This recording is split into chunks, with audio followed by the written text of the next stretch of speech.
4 signs God is telling you don't do it. Brother and sister, a lot of times we might be thinking that it's God talking to us, but it might be our thoughts, it might be our feelings, or even the devil can do that. So pay close attention to this video. Point number 1, if you find yourself making a rushed decision that you know very well, or you are not sure of if it's wise or if it's good for you, just know God is telling you don't do it. God is not the author of confusion, brother and sister.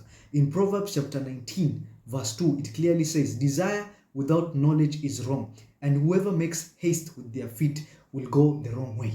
Be very mindful. If you find yourself, you are thinking if this decision is wise, if this is a good idea, if this is not a bad idea, that's not good. That is God clearly telling you do not do it. Do not take that decision you want to do. Do not make that call. Point number 2, if you find yourself wanting to do something that you did and hoping for a different outcome, you already did something. It might be getting back with your ex, maybe giving your former employer a chance, maybe they want you back.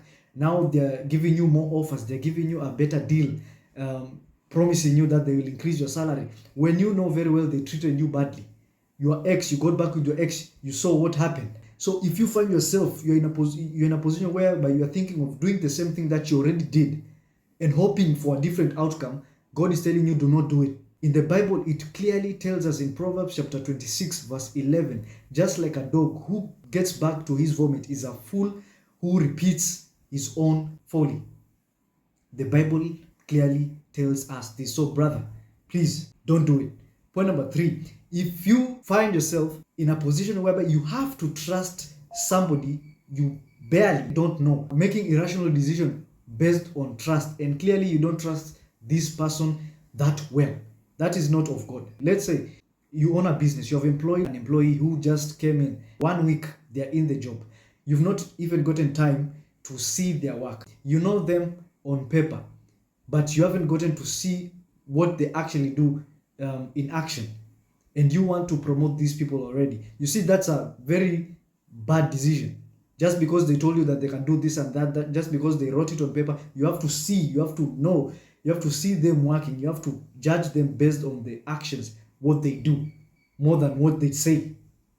You have to see the fruits, but not words. Point number 4, if you find yourself tempted to save someone from a problem that they created themselves, God is telling you don't do it. You can stretch your hand to help somebody who is in need.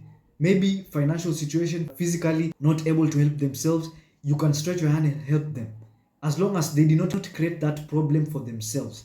But a lot of fights, a lot of emergency, we must learn, we must realize that not every emergency is our emergency. Not every emergency is your emergency to respond.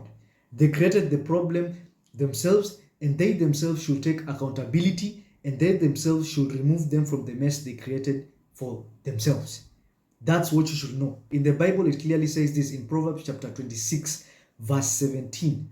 Whoever meddles in a quarrel that is not theirs is like one who grabs a passing dog by the ears. If the Bible has already confirmed it, it's not your duty to meddle in their business that they created for themselves. So brother, if this video was of help, please don't mind to share this to your brother, save, and even don't mind to follow the ministry and also subscribe to my YouTube channel. Peace and blessings, brother and sister.